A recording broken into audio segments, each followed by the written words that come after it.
You are listening to the Paranormal Chronicles radio show.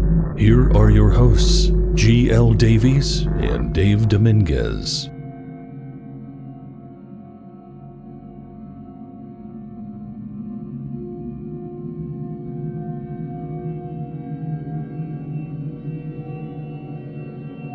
Good evening, creatures! It is I, G.L. Davis, founder of the ParanormalChronicles.com and author of the best-selling A Most Haunted House and Ghost Sex a Violation, but you can call me Gav. Thank you for joining us once again on TPCN, and a huge thank you to all the subscribers, viewers and sharers. Thank you for being part of this amazing project. So if you are new, then welcome, subscribe, like, comment and be a bell buddy. If you have not watched the Ghost of WWE video or the Jack the Ripper show with TPCN's very own paranormal extraordinaire Dave Dominguez, then check out his Event Horizon show in our archives and playlist. Our top 10 creepiest ghost pictures have been viewed nearly 70,000 times and has been critically well received, so check that out too. Give us your thoughts on what you think is happening in them 10 creepy photographs. So subscribe, press notify, like, comment and share to be a part of the TPCN community. Tonight I have a spectacular guest and possibly one of the most dedicated and hardest working investigators in the UK. We are blessed to have 2 hours of her time before she begins another investigation in her continued search for answers. Elaine Kelly founded the SPECTRE Detectors in 2010 with the sole purpose of helping those experiencing paranormal activity by investigating its claims in a professional and confidential manner. Using the latest in paranormal research equipment and techniques, SPECTRE Detectors brings years of experience in investigating with its pioneering equipment and techniques that have changed the field of paranormal investigating. Now, with evidence added daily to the SPECTRE Detectors YouTube channel and investigations galore in the pipeline, we at TPCN thought this would be a wonderful opportunity to speak to Elaine Kelly, along with presenting some paranormal video footage and spirit box recordings that you do not want to miss. This, people, is important information for those with an interest in the paranormal. This is one for you. So let's speak to the busy lady herself. Let's speak to Elaine Kelly. Elaine. Hello, Elaine. How are you in Newcastle today? I'm very well. How are you in Welsh Wales? In Welsh Wales, it's raining. I understand it's sunny with you, though. It's absolutely glorious. Spring has sprung in County Durham today. Well, the daffodils are out. Can I just warn you, if you hear any hammering or banging in the background, the Paranormal Chronicles office is actually next to a church, conveniently, and there's some men out there doing some work. It looks like they're making a gallows, but I hope not. That'd be terribly frightening. So I understand you have very, very limited time. You've been very, very gracious in giving us some of your time before an investigation tonight. So yes.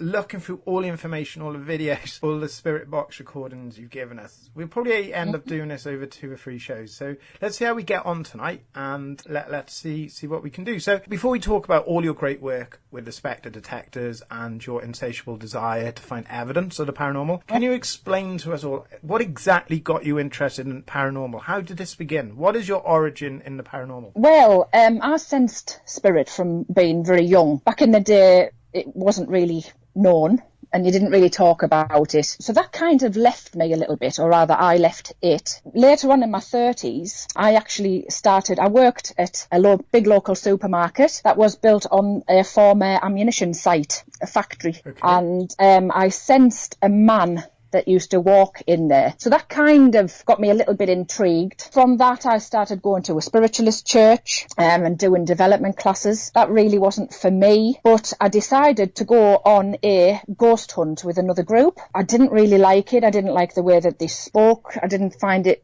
very respectful. So I decided from then on that I could probably do a better job myself, and that's what I did. I went low. All I had was a camcorder. I bought a voice recorder. I think I had a pair of dowsing rods and a pendulum, and that's all I had. And that night, well, I booked a haunted venue, a renowned haunted venue, and I took a group of people along with me, and that night we managed to pick up a gentleman's voice on our equipment, and that was the start. What did he say?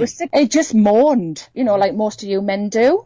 he just moaned, just grumbled a little bit. It was like, ugh, typical how you would imagine a ghost to be. And that was it. I was hooked, and I thought, right, now I need to, given myself a basis, I need to now learn a little bit more about what's going on. And that was 6 years ago, and we're still going now. You went on another ghost hunting group. I went on I paid, and I went on another investigation with I won't mention the name of the group, and we sat in a room, and all they had was a K2 meter, and they were saying, come on, if there's anybody there, just tap. And I thought, oh, if I was a ghost, I wouldn't come and tap for you. You just wouldn't get anything out of me. It was awful. It's rude, isn't it? Imagine if I just came into your house and you were sleeping and I was like, show yourself, tap. I know, it was awful. It really was awful. And of course I was green as grass because I'd never been on a one before. And I thought, oh, if you spoke to me, I would give you 2-finger salute. I would not tap at you. No way. So we do things slightly different. We're more respectful than that. That's how we work. I think that's how it should be. If you're looking for communication with an intelligent entity, then we have to treat it with the intelligence and respect it deserves. And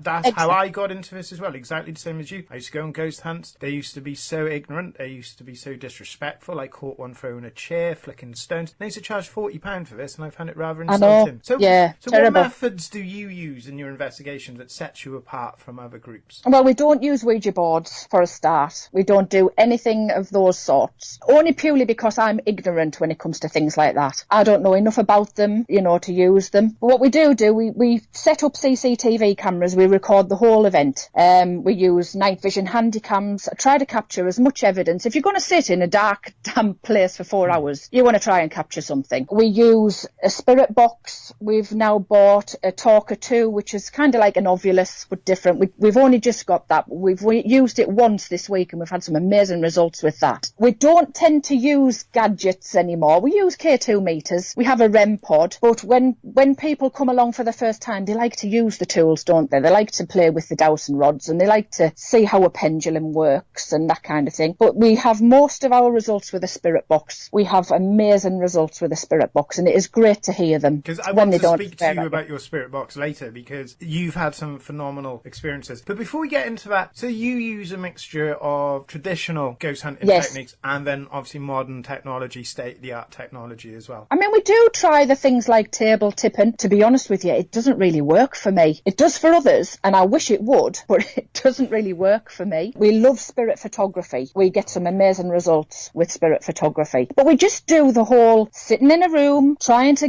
get the energy together. We play music. If there's children there, we have marbles. We get toys out. We get little toy cars out if it's haunted by children. We sing songs. We sing nursery rhymes. It sounds all very wacky. But we actually do what we would do if the people were alive and in the room. If you're trying to communicate with children, it's no good sitting there shouting, are you going to come and talk to me? You need to coax them out. You need to try and get them to, interact with you. They love songs. They love you to sing to them. And it's just bananas. But you are right. You want to create a friendly environment. Now, when you've got a lot of these TV shows, what they do is what they do, and some of them are very good, and some of them is a bit questionable. But you want to create a friendly, inviting atmosphere. A couple of blokes in a room shouting, screaming, show yourself, punch me, scratch me, do this. It's not going to work, is it? No, not all.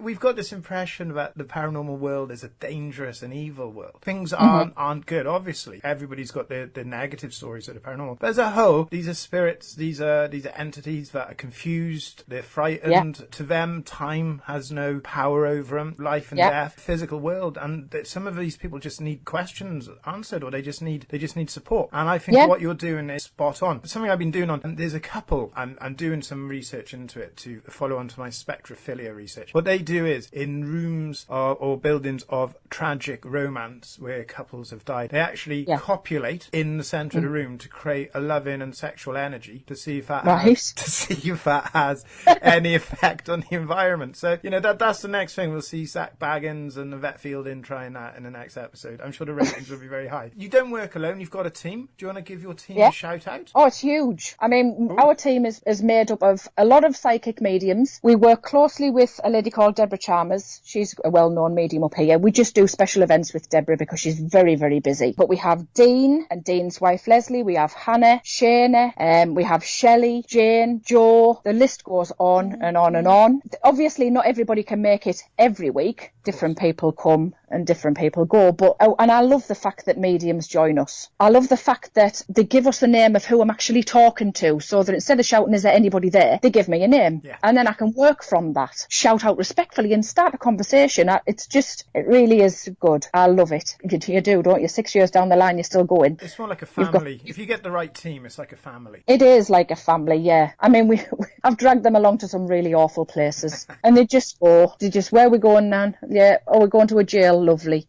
Where are your wellies? You know? and we all work as well, you see. Bev is my second in command, and she's a baker. So half the time, she only has a couple of hours sleep afterwards, and she has to get up for work. Oh, bless her. And that's I know, it's dedication, really is. Well, to all the members of the Spectre Detectors, if you're listening, thank you very much for all the hard work you do, and hopefully more people will be able to follow you now after this broadcast and see the excellent work you do. Now, in November, you investigated the famous Hippodrome. Could you tell us why this was such a great place to investigate and all the activity you captured? Because I'm going to show some footage and some pictures of the event while you tell us about it. It's a very wacky start, to be quite honest with you. I'd done a special with Deborah, and we were talking about where our next special event should be. And she actually said to me, your gran, now my gran passed away when I was 17, and I'm 42 now, said your gran wants to do the Picture House at Bishop Auckland. And I thought, there isn't a Picture House at Bishop Auckland. And I suddenly thought, the Hippodrome used to be a cinema, and it's the only one that's still around in Bishop. I had approached the Hippodrome a few years before. Obviously, like most people, they don't want to know, do they really? No, you're not coming in,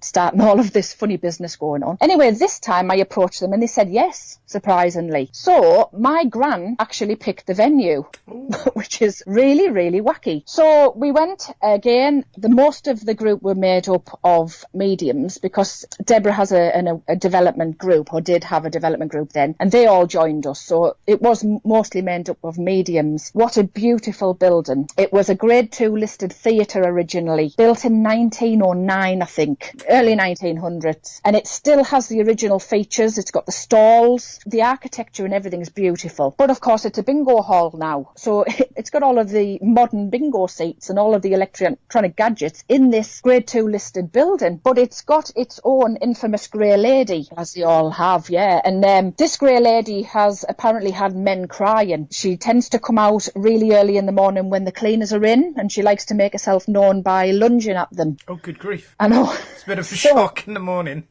It is, Monday morning, got a bit of a hangover, you got the grey lady lunging at you. Yeah, you're just hoovering your floor down, and then you turn round and this grey lady's lunging at you. So they were as intrigued to find out who this lady was. Nobody knew who this lady was. Obviously, no one's hung around long enough to find out who the lady was. We dealt with the Majestic Bingo group who own it now, and we dealt with them down their head office, and they loved the thought of us going in there and finding out who it was, and really wanting people to see what the interior of the bingo hall looks like, because unless you like bingo, you don't go in, and it is absolutely beautiful. So we all went in there. We made contact with lots and lots of people linked to the building. From somebody picked up the guy, Senor Pepe, who actually owned the building and who had it built, and he owns Darlington Civic Theatre, which is actually now going to be called the Hippodrome. So he was linked with that. We picked up a fantastic, actually, Lorraine is another member of the group, caught a photograph of a little boy in there, and the mediums picked up that it was a little boy called James. We don't know any more about that, but we did get a name with him, and that spirit photography is really, really good. And we picked up who we think the grey lady is. She was an actress called Eleanor, but she likes to be called Ella, and she floats. She doesn't walk, she floats. So we still don't know a great deal about this grey lady, just that she's an actress called Eleanor. But we had some spirit box activity. They asked us to play music via the spirit box, play us some music. So we did. We played some music. We picked up a singer called Florrie, and we think it was Florrie Ford. She was a singer from back in those days that used to tour the theatres. So we think it was her. We played a song, and the K2 meters were going bananas at this point. They just wanted the music brought back, but it was a really, really interesting investigation. Really was. We loved it. But I love them all. Are you going to go back to the Hippodrome? Oh, well, to the old Hippodrome We great. are, yes, because the public wanted us to go back and actually take them with us. So we're going back in July. We're going to take some of the general public with us in July and see if we can capture Eleanor and little James. It sounds fantastic. If you're using original music from the time, creating that atmosphere. Yes, we did. Yeah. Oh, in fact, fantastic. we actually played Florrie Ford. She is on YouTube, and we played her songs. Was it Florrie? We don't know. Audio and voice communication is really important, and spirit box communication is seen as very controversial, with many speculating it is just random radio signals combined with a very suggestive mind receiving the sounds. However, you've had some remarkable conversations, not just random sounds and words, but full contact, full conversations. So what we're going to do is now we're going to have a listen to the recording at the Dun Cow in Durham. Betty, are you here? Betty, were you a working girl? Oh, I've just had an orb go right past the screen, when I said that. Betty, was that you?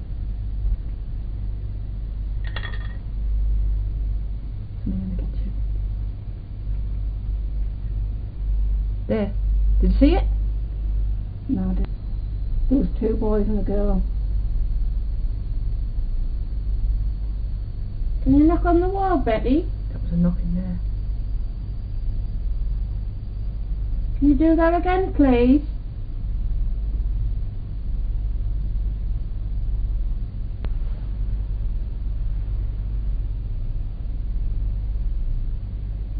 Did you get rid of a baby?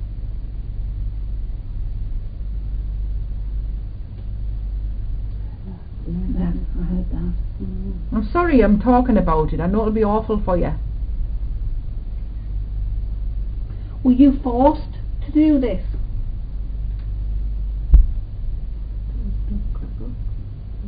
Can you come and talk to us?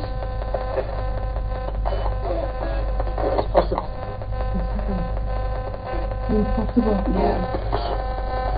Are you scared?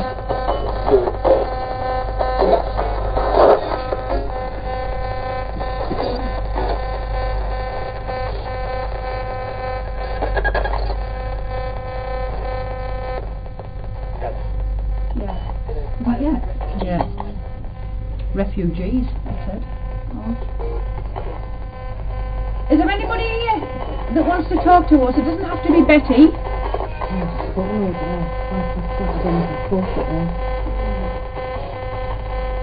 and talk to us. Okay. I mean, you're no harm.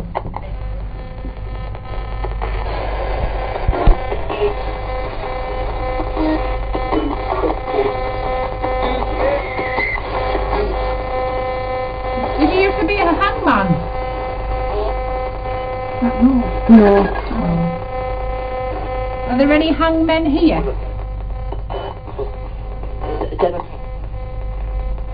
What? Is this the devil? Yeah. Is that what I said? Is I thought I heard dead, but I don't know if it was devil. Can you say that again? I heard Mum. Are you here with your mum, Jack? Daniel. That's it. Morning name Daniel, isn't it? Did you say Daniel? No. You got Danny boy, didn't you? Daniel. Yeah. Come and talk to us. Did you say Rose, the name? Because I've taken the name Rose. Is there a lady here called Rose?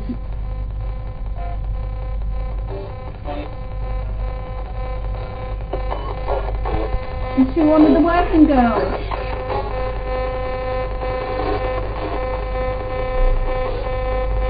There's a child trying to come through there. You know when you were just talking about Rose? I thought I heard a boat. Ah, right, okay. Now it'll be picked up. Yeah. But it was just before you says Rose. I thought this said a boat. Right.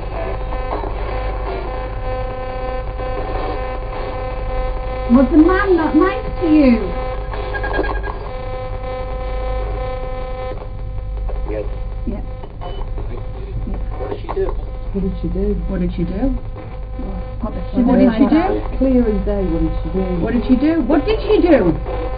Was she a lady of the night?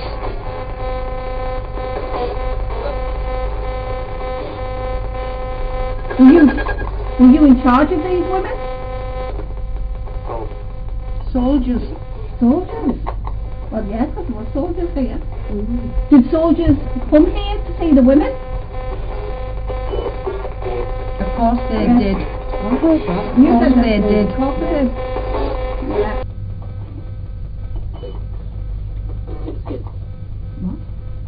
What? What was that? Skint. Yes. Come forward and speak to us. Tell me how many is here.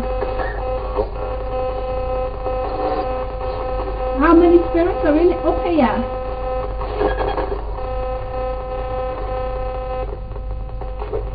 Twenty. Oh my gosh! 20? That's a lot. It's a crowded up here. 20? 20. Are you joking with me?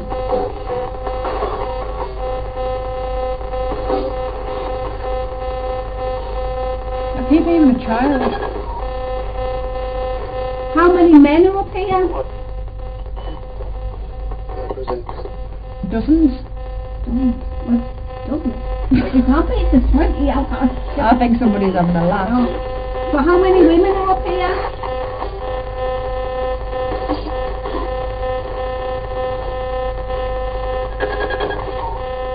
That's all. One. There can't just be one lady, is there? Three. I said 3. I thought it was 3 ladies. Is Rose one of them? Yes. Who is the lady that stands behind the bar downstairs?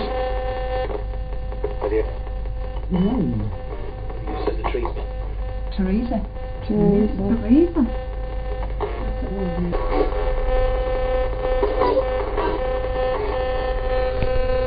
Can you move something downstairs?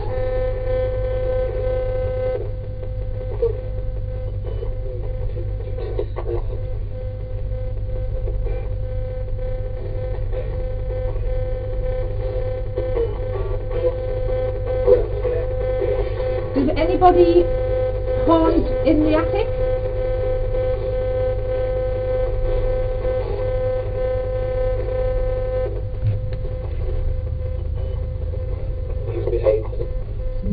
Behave. If they behave. Were they locked in that room? Did you lock people in the attic?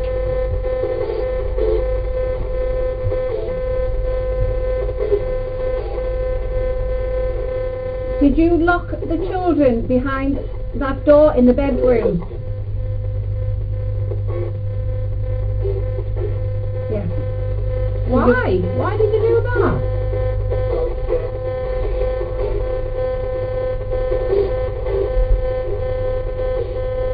Is it so they were out of the way? Is that my name? No, it said yes, I think it said yes. Yes. My name, man. Please shut yourself. Why? I don't know why, because I'm thinking, well, back in the last one when it was talking to us, I thought, oh my God, it was like you when you were talking to us. You know too much about me. Would you like us to move to a different room? Yes. Yes. Shall we go down? What did that say? What did you say? Which room do you want us to go to? What are you doing here all the time? And so what did you discover at the Dun Cow, Elaine? Well, the Dun Cow, fantastic pub. It's about 500 year old and it's called the Hangman's Pub.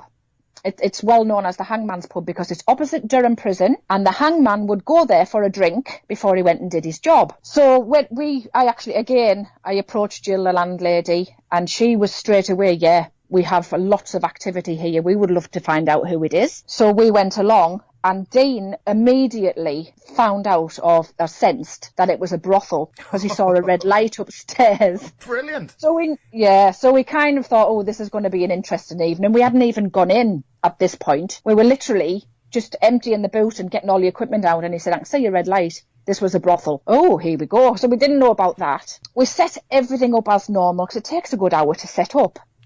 And again, through the spirit box, we picked up working girls. They were giving us their names. We picked up backstreet abortions. I know the medium sensed that while the ladies were at work, they used to lock their children in one of the rooms behind the bedroom, obviously to keep them out the way while they worked. And Jeanette, who was one of the mediums, said to the landlady, you must be able to hear knocking coming from that room. And she said, yeah, we can all the time. And she said, it's the children.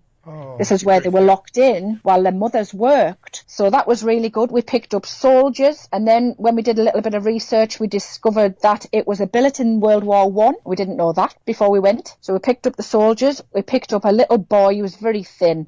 It was just quite sad, actually. It was just working girls, hangman, kids. The kids used to move the beer mats downstairs, and it does happen. Things do move downstairs. Again, spirit box communication was great from there. Some of the mediums picked up a foreign lady that was held captive in the attic, and they felt that she was drugged with opium. Yeah, and she was a foreign lady. They picked up that she was a foreign lady. She was very, very sad. They thought that she'd lost a baby up there. So it was just quite sad. But the history is so steeped in history. We picked up a fight that had gone on out the back and somebody had been stabbed. Just various things. It was really, really good. Sad, but good. You are a huge user and believer of the spirit box, and you've had some great results. Do you see it as a credible way to gain information? Has it helped you on investigations? Yeah, I think so. I mean, people are quite blown away by the things that come out, and I know what you're saying about the radio, and it could just be a radio, but I've never known a radio presenter swear, and I get swore at quite a lot through the spirit box. And on investigations, we've been spoken to through the spirit box in a foreign language. We went to a place and we picked up a German prisoner of war, and he spoke to us in German through the spirit box. Well, we're using a few investigations. There's a girl who, I do apologise about the banging, guys. They are making out that gallows, as I said. It's not good. If you're just listening now, that me and Elaine haven't conjured up some spirits. That is the people working. Even though we are talking about the hangman's pub. Yeah. It's Wales. There's a graveyard next door, and there's people working in the rain building some kind of stage or gallows. So there we go. But on an investigation, we took a spirit box. There's a young lady who joined us on our investigation. She was a big fan of it. To be honest, I was kind of sceptical. We had a little airport near us. We had a police station. So being on the fence, everyone knows I'm on the fence. I'm like a politician. I'm trying to work it out. I'm thinking, is it this? Is it that? The temperature, we recorded this on a May the 23rd evening. The mean temperature is about 7.3 degrees. Anywhere from 6.8 to 7.3 degrees. It dropped to minus 15 in the centre where the spirit box was, and the spirit box said, get out. Yeah. There was none of this like, get out. It was just, get out. Clear and concise. The temperature dropped, and we went. Because shortly after where we stood, a stone literally fell. I picked up the stone. It was too hot to pick up. Oh, very that's peculiar. Good. So there is some merits with the spirit box. I think you've got to look at what information you get in context to where you are and what you're saying. So, for example, you're in a billet, you're talking to soldiers, they're giving you information at the time, you speak to people in German, you find out it was a brothel, and the information you're getting is cementing the fact that there were working ladies. And I think that's where you've got to look at, is the information you're receiving in context and relevant to what you're investigating. So that recording we just played now, that was superb. He was giving you information, he's telling you his name, how many people were here. One question you asked, it was almost as if he had to ask someone else, is there just one there? And he went, yeah. And he said, are you sure? And he turned to someone, he said, no, 3. He had to go and get information, which I found interesting, that there might be more than, like, he's there, he's on the phone, and he's got his mate with him who's asking him questions, going, what's she saying? Amazing. Absolutely superb. Again, you've got this huge litany of investigations, and everybody, please go to the Spectre Detectors YouTube channel. There's a plethora of information. There is so much for you to enjoy, okay?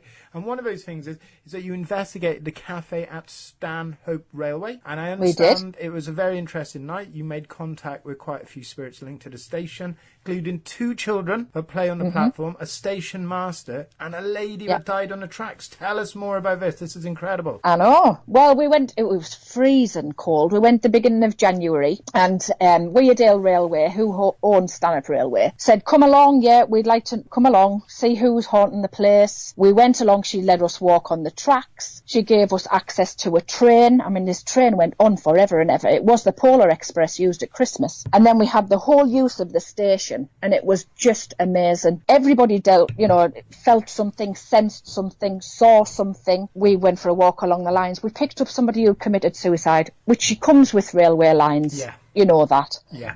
9 times out of 10 it does. This has an infamous grey lady. The grey lady gets everywhere. I don't know why. Popular. I had one by me. Grey was a very popular colour. Well, it was, and that's the only way they show themselves, don't they? Grey lady. Well, actually, one of my photographs that I took on the train, we picked up a lady called Mary Ann. One of the mediums had said Mary Ann, and I was taking a photograph at the same time. My camera started playing up, and when I looked, it looked like I'd caught a lady with grey hair walking past. So was that the infamous grey lady? I don't know. But we got some great photographs that night. We got guard on the station. He's on the carriages. That's on the website. I think it's on there. It's definitely on the Facebook page. We were using the spirit box again. As you can tell, we love the spirit box. And what sounded like a train, it was making the noise of a train going and then screeching to a halt, which was a little bit eerie because we just picked up on a lady that had died on the tracks. Yeah. And then we heard what sounded like a scream.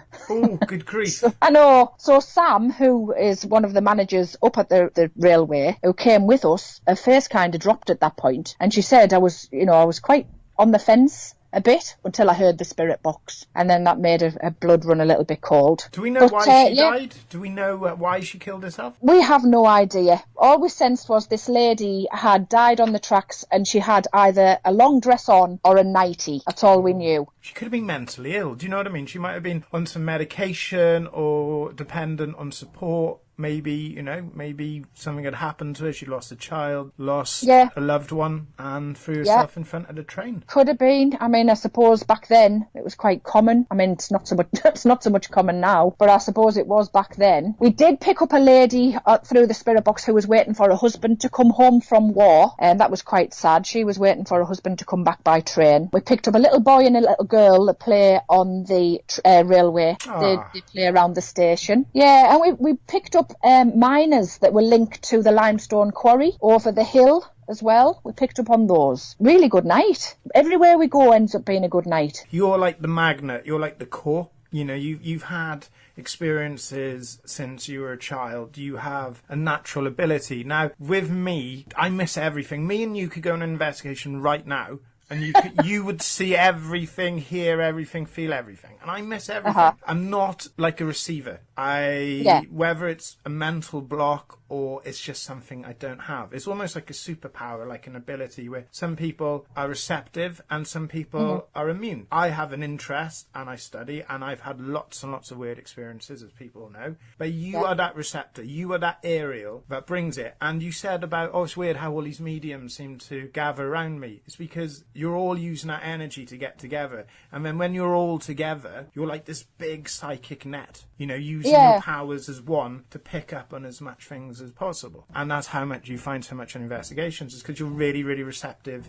to what's going on. Because you also did an investigation at Spenny Moor Bowls Club, and that yielded some compelling video evidence. So what I'm going to do is, again, all this footage, peeps, if you're watching a show, listening to the show, all this footage can be found on the SPECTRE Detectors YouTube channel. I'm going to flash up some cards and slides for their Facebook page, the web page, the YouTube channel. You must go and check this out. It's a new channel. There's stuff uploaded daily. You don't want to miss this out. Subscribe to it, so every investigation you can join it. The next day you can watch and listen to these Spirit Box communications, watch the videos. Okay, so we're going to have a quick look at this video of a strange light anomaly, which is recorded very, very clearly. So I'm going to just show that video. So Elaine, tell me what happened at Spenny Moor Bowls Club. We've actually investigated Spenny Moor Bowls Club a couple of times now. The local group of mediums have a spiritual awareness group there.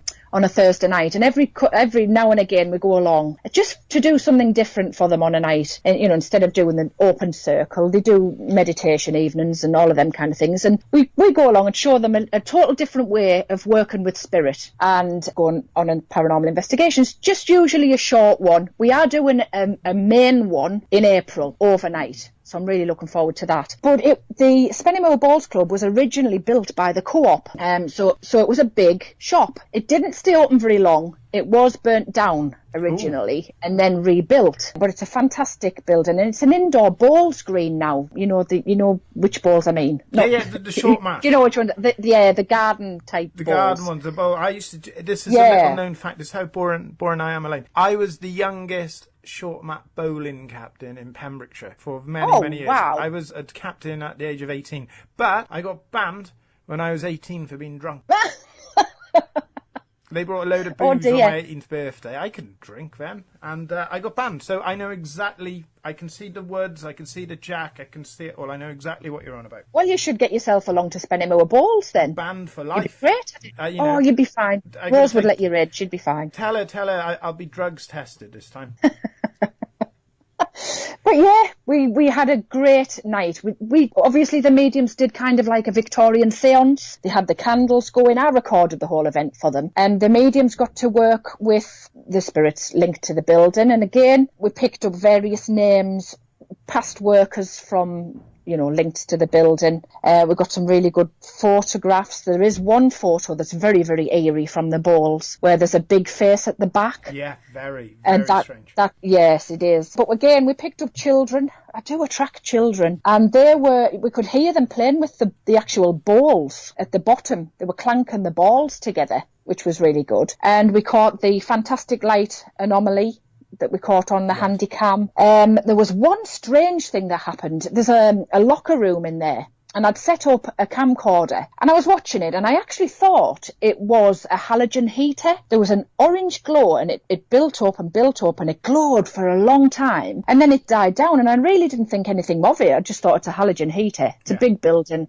They've got a halogen heater on timed. Until I went back and I asked Rose about it. There's no heater in there. There is nothing in there that gives off a light. And there's certainly nothing on timed. So what that was, I have no idea. But I will be setting up a camera when I go back, because obviously busy lady. You need to do this full time. I know. It feels like I do it full time because we have so many investigations, but when you record the whole evening, you have so much footage to watch. And luckily, Hannah helps me out. She does the handy cams for me. She does the voice recorders for me. And I actually tackle the CCTV, but we have 4 cameras running for about 4 hours each, and it's a long time. You've got to watch it frame by frame, listening to the audio. It's a hard job, and a lot of investigators don't realise, as we said earlier, they go out with a camera, show yourself, and that's what they think it is. But the real work, the hard work, is going through all that footage, getting the location and spending the night there. That's the easy part. The hard part is finding the evidence. And how many times have you gone somewhere and thought that was a really, really quiet night, not much has happened?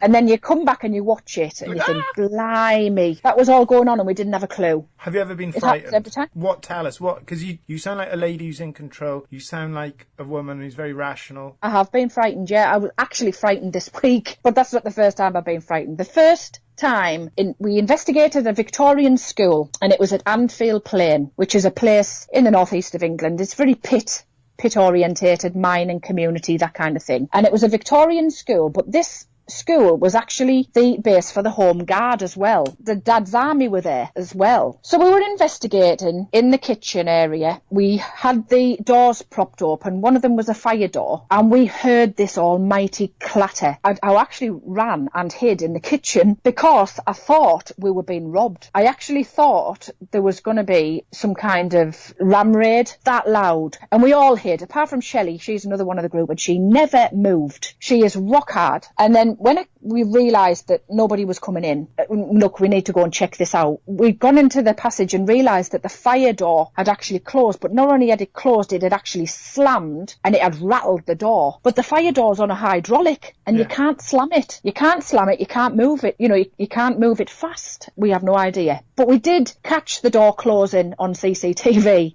I was scared. Only purely because it wasn't spirit. I just thought it was humans. Yeah. That's why I was scared. So, yeah, I actually ran and hid behind the kitchen cupboards on that investigation. It was very bizarre. I remember years and years ago, Hubberston Fort in Milford Haven, and it was under renovation, this huge, massive complex of stone and buildings. It was an old Napoleonic fortress on the Milford Haven estuary. And you weren't allowed to go in there. A lot of investigations, especially when you're younger, you tend to accidentally make your way inside. Yeah, you do. Through a gate that has been unlocked.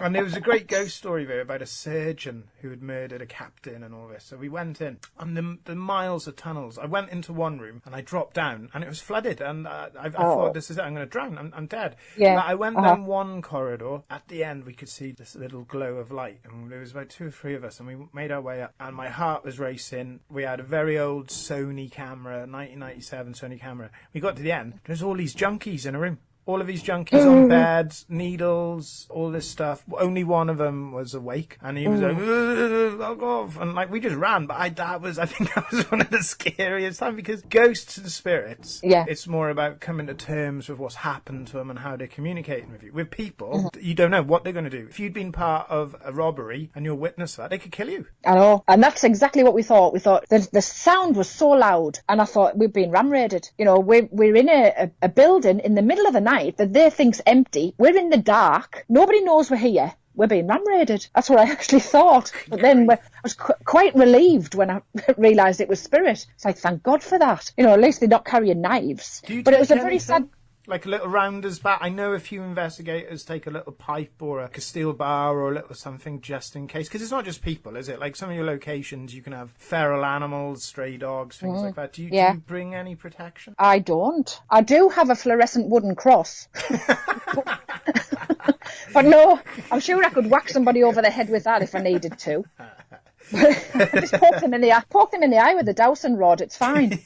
What we're going to do is we're going to take a quick break. So viewers and listeners, please listen to these messages and please continue to support us at the Paranormal Chronicles. Your support is greatly appreciated. You are listening to Elaine Kelly from the SPECTRE Detectors. Follow her on Facebook at the SPECTRE Detectors, also on YouTube, and I'll flash up all the information as well for their amazing work on their website. So here we go. You are listening to the Paranormal Chronicles Network. Please remember to subscribe so you never miss an episode. Visit theparanormalchronicles.com for paranormal news, reports, pictures, audio, and video content. Find us on Facebook at The Paranormal Chronicles. Together, we explore the unknown. Do you believe in ghosts? A Most Haunted House is the true best-selling paranormal account that has chilled the world. Available on Kindle, on Audible, and in paperback. Dare you read? Dare you step inside a most haunted house?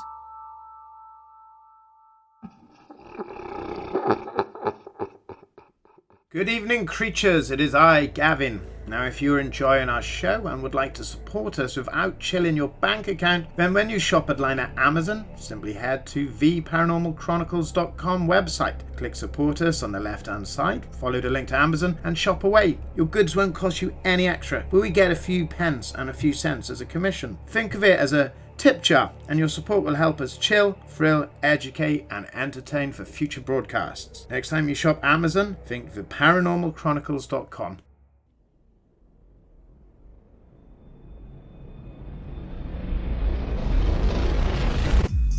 The Paranormal Chronicles.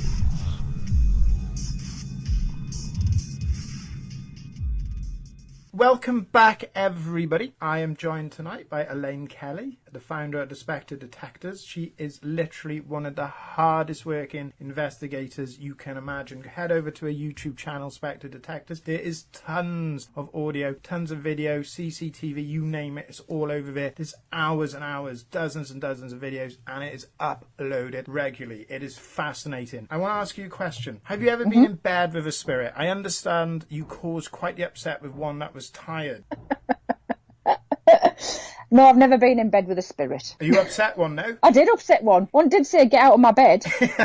What happened there? What was going on there that you... Well, we're investigating Whitworth Hall Hotel, which is an absolutely fantastic hotel in Spennymoor, County Durham. It was owned by the Shafto family. So Bonnie Bobby Shafto lived at Whitworth Hall. And we were investigating there. We'd had a great night. We were in the library. We'd experienced all kinds of things. They have a well downstairs. We'd investigated that. I was sworn at again by the spirit through the spirit box.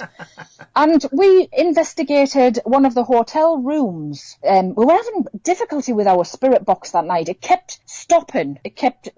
We'd never had that kind of problem before. And at first I thought the batteries needed changing. It just kept stopping and stopping, like didn't want to communicate with us in any way. And then in the end it said, get out of my bed.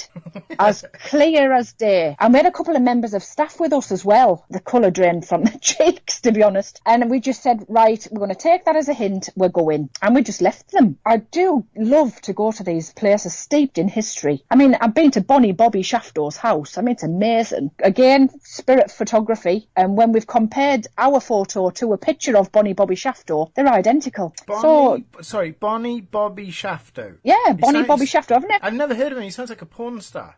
It's a nursery rhyme for the kids. Oh, sorry about that. You can tell I haven't got any children. But he might have been a porn star. He was supposed to be a bit of a ladies' man. So what did he do? He was a solicitor, believe it or not. Okay. The rhyme, Bobby Shafto went to sea, silver buckle on his knee, he'll come back and marry me, Bonnie Bobby Shafto. You need to Google it. I've never heard it. It sounds. It must be a northern thing. It must be a northern thing, because I've never heard of Bonnie Bobby Shafto. Bonnie Bobby Shafto. Shafto. But sure.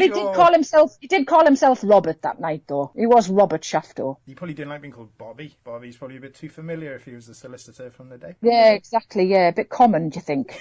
My name's not Bobby, it's Robert. What I've just done as well, I'm going to play the video where the ghost says, "Get out of my bed." Get out of my bed. Get out. Get out. Get out. Get out of my bed. Get out.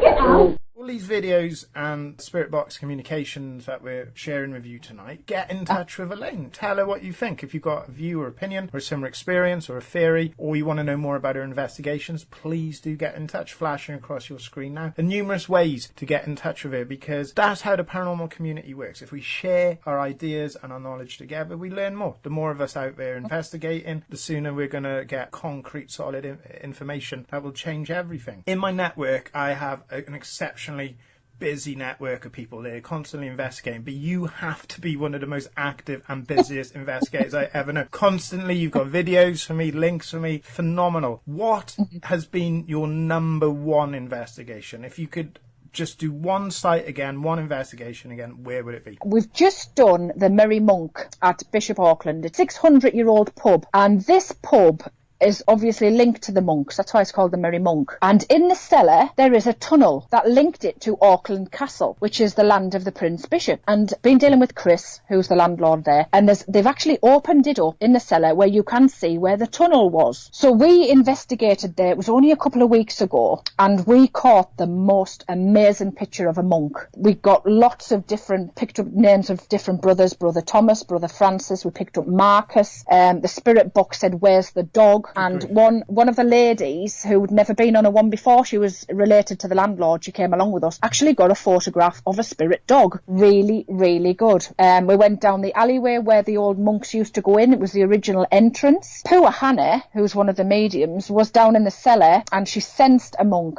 And it was great sadness. A lot of sadness with these monks. She picked up that he had been stripped, flogged and burnt at the stake. He must have done something terribly naughty. I think it was the time when there was a whole religion thing going on, and because it's linked with soldiers, and I think he just got caught in this tunnel. And and when she went upstairs, she had markings on her back like she'd been flogged. Good God. And I found that quite intense. She felt the burning when she was down there, and she said, "Can somebody come to the ladies with me? Because I needed to check my back." And I've taken photos. There's lash marks on her back. It was just very bizarre. And as we were setting up, they've had an idea to set up my fluorescent wooden cross that we've just been talking about on the hearth, and it didn't like it. It flung it off in front of the whole group. Good grief. It just went flying. So it was really good. So we are, again, the general public want us to go back there, want to experience it. So we're going back there in June. But it was just one of these, we played Gregorian monk chant. This is where I say play music, anything that they can relate to, communicate, and we had a brilliant night. I've still got to watch the CCTV footage. Well, I've got one camera left to watch, but we have caught some amazing light anomalies. There was one photograph you shared with me. Clearly, it wasn't pareidolia, it wasn't mistaken identity. It was clearly a face emerging from the gloom. Was that case? That's the monk, yeah. Phenomenal. It's actually just been in the papers this week.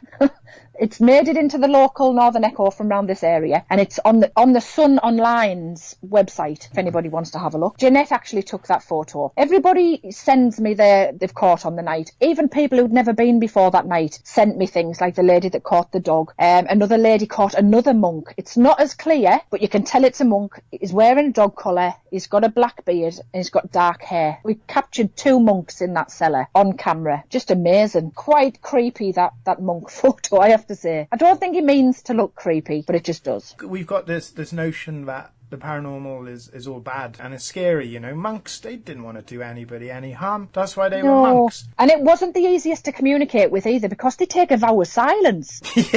Have you ever investigated a place that's haunted by monks and tried to get them to talk? It's so not easy. I said in another broadcast, myself and Dave Dominguez, we did a top 10 creepiest ghost pictures special. And I said, if you want to become a ghost, just become a monk. Because I believe there are more ghosts and monks than there ever were monks. Because it's like if you were a monk, it's like a joke in the paranormal world. It's like it is. You're guaranteed if you're a monk to come back as a ghost, but you won't be able to communicate because you took a vow of silence. Because you said. Well, I suppose he did communicate with. He just decided to give Hannah some lashings on the back. I suppose that's one way of communicating. So, lots of your events are open to the public, but I take it that it's first come, first serve. So if somebody if somebody wants to join you on an investigation, contact you guys at Spectre Detectors as quickly as possible to get those places booked. They go very, very quickly, because when people have come, they like to come back again. So it's regulars. They're starting to be regulars, which is a shame, because then the public don't get a chance. But we try to go back again and let the general public come along. So we tend to go and investigate it first, check it out, and then if it ends up being a really good night, I've started doing a second date that's open to the public. But again, it's first come, first serve, and they go so fast. If you're listening to this and you're in the area or you fancy a driver, get in touch with Elaine as quickly as possible. Get yourself booked on that, because I know one thing. If I wasn't moving down south to Bath, I'd be going up north, because I would love to go on that investigation. That sounds like one of the most active investigations I've ever heard. It was fair. I mean, they're all good in different ways. I've investigated brothels, I've investigated places with monks, I've investigated ships, jails. They're all so different and lovely. They've all got their own little treasures and their own people linked to them. So many stories to tell, so many people to meet. It's really, really amazing. Having done this now, this is your 7th year, you're very active, you've got this great YouTube channel and website and Facebook page where you're growing this community. What advice do you have for other investigators out there? If someone's listening, they're a new investigator, or they're thinking of starting up, what would be your advice to them? Be very respectful. Talk to them as if they're they are actually in the room with you, but talk to them as if they're a person that you are at meeting for the first time. Be very, very respectful. If you're not respectful, they will not communicate with you. They just, which is normal, isn't it? You wouldn't. And whenever I'm taking a photo, ask if you can take their photo. You wouldn't go and stick a camera in somebody's face and take a photo. I just always say, you wouldn't, would you? No, you're right. You're spot on. So just be respectful, but don't be silly. Don't provoke. I know that you're desperate to communicate and you're desperate to get evidence, but don't provoke. Just wrong. And you're putting yourself in danger if you do that anyway, because you get good and bad, just as you do people. You get get good and bad spirits. I have dealt with so many bad-tempered spirits, and not because they're a poltergeist and they're an angry spirit, just because they're grumpy gets. Just because we're grumpy on this earth plane and they're grumpy over there, and just deal with them respectfully, win them round, gain their trust. Yeah, It's build a taken me... relationship. It's a relationship, isn't it? About trust. It absolutely is. It is a trust thing. If you don't respect them, they won't respect you. And that's how we work. And we've done well so far. Really, that's the only advice I can get. No, it's fantastic. There's a new thing I want to start. I'm going to start it with you, okay? It's called Fact or Faked. Really simple. What I'm going to do is I'm going to give you a paranormal being, and you just tell me if it's fact or faked. You can just say fact or fake, or if you've got something you want to say about it. Nice and easy. Fact or fake. Yeah. Ghosts. Fact. I think that's pretty conclusive based on all the evidence you produced tonight. I'd be very shocked if you'd gone fake. I'd be like, what? Aliens. Fact. Yeah, it's got to be, isn't it? The universe is huge. I was going to say, there can't just be us here, can there? That'd be boring. I've never seen an alien, to be honest, but yeah, there's got to be something else. Demons. Fact. Any evidence? What makes you convinced of demons? I've been in areas where we have communicated. I'm not going to name the places because obviously I don't want to put people off going if they think they've got a demon. But we have communicated, and you know fine well these have never been people. You know that they're just some kind of negative energy that aren't pleasant. Don't know any more than that. But I just know out there are things that I don't think have been human at any point. So I can only call them a demon. Yeah, fair comment. Very good answer. Angels. Yes. Fact. It's the yin and yang with demons, isn't it? With all the strange and evil stuff is also really good stuff. Vampires. Fake. Unless you're weird. I love the fact that we're happy with ghosts, aliens, demons, angels, vampires. If you're into vampires, you're weird. Well, no. Are the people that probably go out there drinking blood? Yes. Yeah. But they're weird. Are there vampires with great big pointy teeth with glowy eyes? No. I wouldn't have thought so. I don't know. I've never met one. But I eat a lot of garlic. What about Bigfoot? Fact. Yeah, I think, I've had a lot of great guests. On TPCN is 4 hours of Bigfoot information, and these people are really rational people. These are like businessmen. These aren't your hoaxy sorts. These are people who are like really worried about telling their stories because there's a strange creature. And I think it'd be great if Bigfoot existed. That'd be great, especially if it was intelligent. That'd be amazing. Yeah, I'd love somebody to capture a Bigfoot. There's been for years and years, hasn't there? So many sightings, so many witness statements. So many big footholes in the ground, and there's got to be something, hasn't there? Definitely. Poltergeists. Fact. Yeah. Werewolves.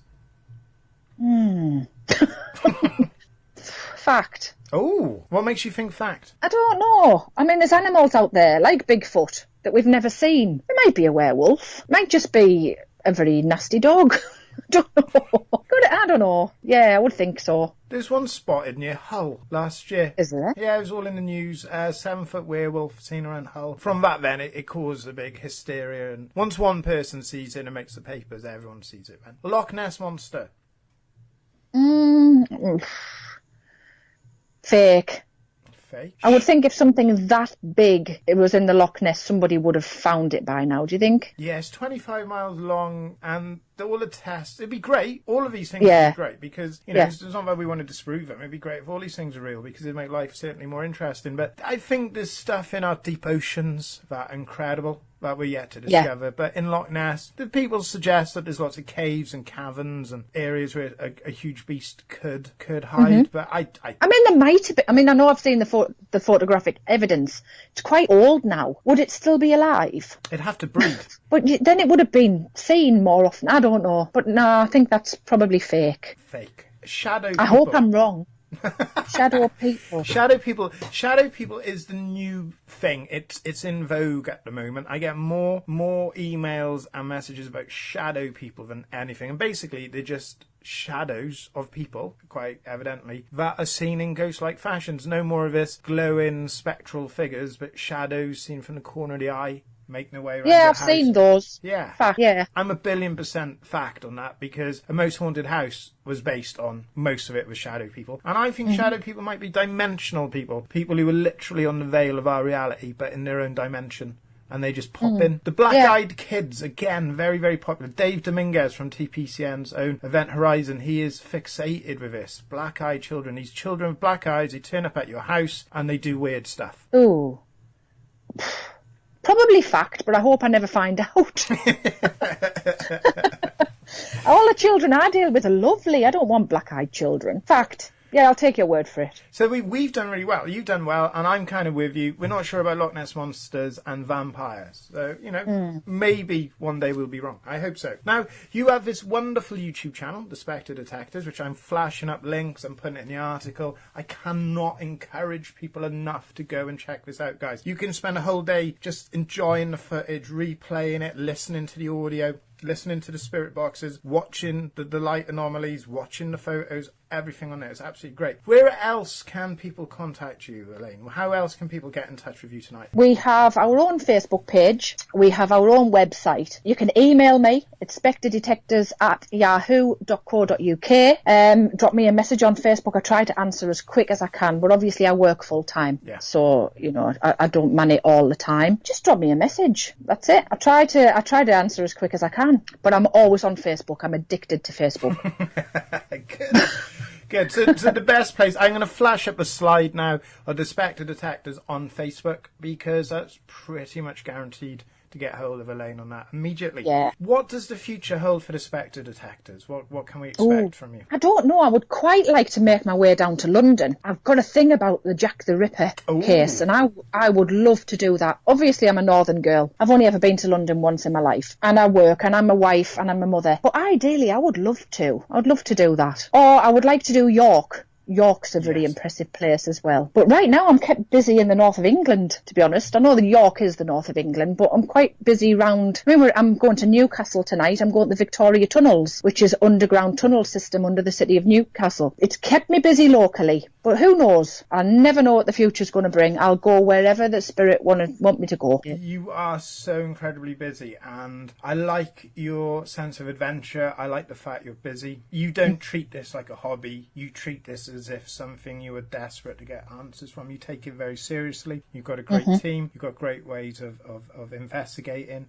You go through the footage, you go through the data. I think that the Spectre Detectors, I think we're going to see great things in the future. I'd love to see you guys having your own web show or TV show or feature. Lovely. Or that would be nice. Yeah, I think so. I think you guys deserve it. You work really hard. You've got a great character. You present it very well. It'd be absolutely delightful to see you featured more on a bigger medium. TV, radio, podcast, whatever it is, because your work is really, really important. And I can't encourage anybody who's listening to this whole show, please do me a favour. Please go on their YouTube channel and subscribe. Please get in touch with Elaine on Facebook. And please visit the website, because if you have an interest in this subject, if you're a skeptic, if you're a believer, if you're an enthusiastic, if you're an investigator, or you're planning to become an investigator, there's no better place to start than with the Spectre Detectors. It's got great footage, thank you. Great information. I love your work. Like you, I'm busy. I work full time. I've got my own business. I've got a girlfriend in Bath, and we do the long distance thing. And my dad, he lives in Pembrokeshire, so I'm very busy. And when I can, greatest part of this is talking to people like you.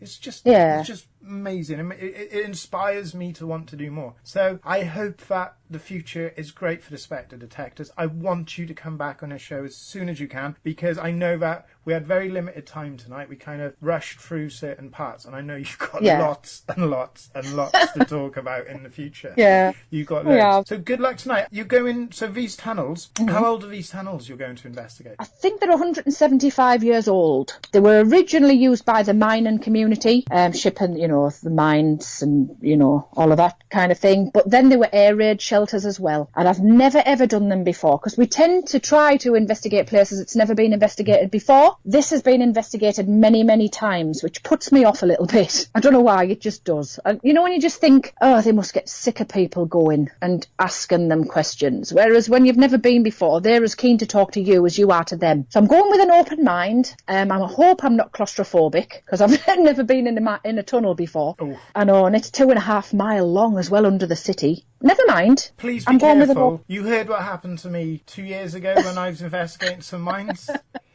We do have our own guide tonight, apparently, so I'm not too worried. And I think I have to wear a hard hat. I fell down a drain and I broke both my ankles. Oh. Dislocated my toes. So please. Don't tell me that. Please Don't tell me that careful. before I go.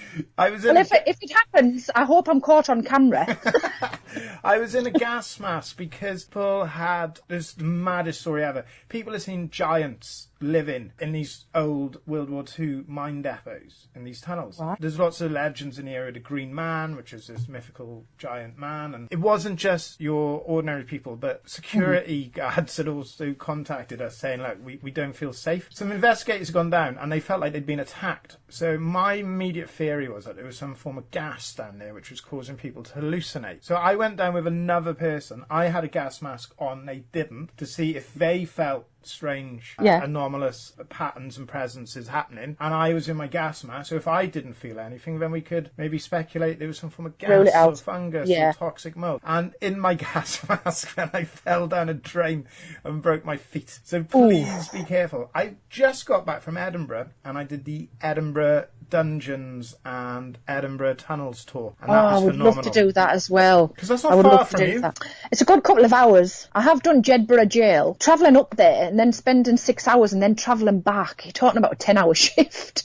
And then I'd work the day after as well at Jedburgh. Yeah, I would love to do Edinburgh as well. So many places I'd like to do. You just can't fit them in. One day I will come to Newcastle, you will take me on an investigation, and then I'll take us up to Edinburgh, and we'll do that. It's a deal. It's a date. It's done. It is. And I will take my spirit box with us. And I'll bring my gas mask and my walking stick. Lovely. I can picture the scene already. Elaine, you are absolutely fantastic. Thank you for your very precious and valuable time. You will be back on the show. Just remind people as well, Elaine actually has been on TPCN before because she contributed to a really marvellous project we did for Halloween, which was 13 terrifying, creepy ghost stories, which were absolutely superb. So go and check that out in the archive. It's absolutely great. Good luck tonight. Good luck with the future, Elaine. Thank you for everything. Guys, YouTube channel, check it out. Web page, Facebook page, get in touch with Elaine. Follow her journeys, follow her investigations. I promise you, you will not be disappointed. Even the skeptics will leave you scratching your head. Elaine, thank you for everything, my friend. Look after yourself. No problem. And you too. And there you have it, wonderful people. Another show brought to you by TPCN. We will have Elaine back on so we can have an update on her recent investigations, see what else she has uncovered in her quest for paranormal truth. Now, I do hope you keep listening, keep watching, as if you go through the playlist, there are lots more shows for you to enjoy. Shows on Bigfoot, ghosts, paranormal assault, you name it. We've got so many shows, hours and hours worth of content, and get involved. If you like what we do, let us know. If you don't, let us know. It's really important to us that you enjoy what we do. And every time you like, subscribe, comment, it really means a lot to us. It's nice to know that there's someone out there that does enjoy what we do. We've got lots more coming up as we approach our first anniversary coming up this summer. I'm sure we will have lots of specials there for you. If you wish to be a guest on the show, get in touch with us. Email paranormalchronicles@aim.com. Follow us on Facebook or go to theparanormalchronicles.com or website where you can get in touch with us from there. We're always looking for guests, always looking for people who have their opinions. Hey, you might be the most skeptical person ever and you want to come on? You want to have a chat with me? Tell me your views? Let's do this. If you've got something weird and wonderful, if you've got an encounter, a story, something you want to get off your chest, then get in touch, okay? TPCN, the Paranormal Chronicles Network, is for all of us in the paranormal community. Thank you once again. Remember,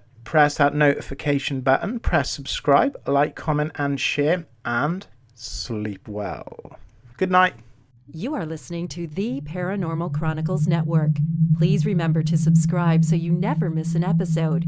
Visit theparanormalchronicles.com for paranormal news, reports, pictures, audio, and video content. Find us on Facebook at The Paranormal Chronicles.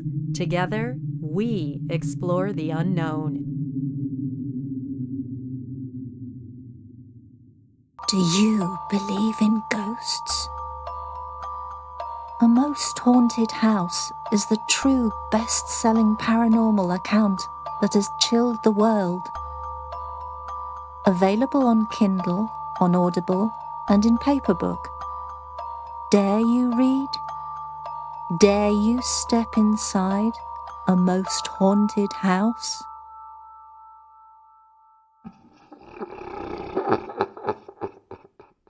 Good evening, creatures. It is I, Gavin. Now, if you're enjoying our show and would like to support us without chilling your bank account, then when you shop at line at Amazon, simply head to the ParanormalChronicles.com website. Click support us on the left hand side, follow the link to Amazon and shop away. Your goods won't cost you any extra, but we get a few pence and a few cents as a commission. Think of it as a tip jar, and your support will help us chill, thrill, educate and entertain for future broadcasts. Next time you shop Amazon, think the ParanormalChronicles.com.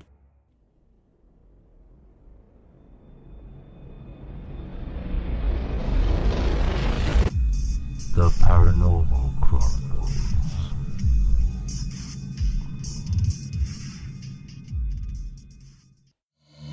You have been listening to the Paranormal Chronicles Network. Do sleep well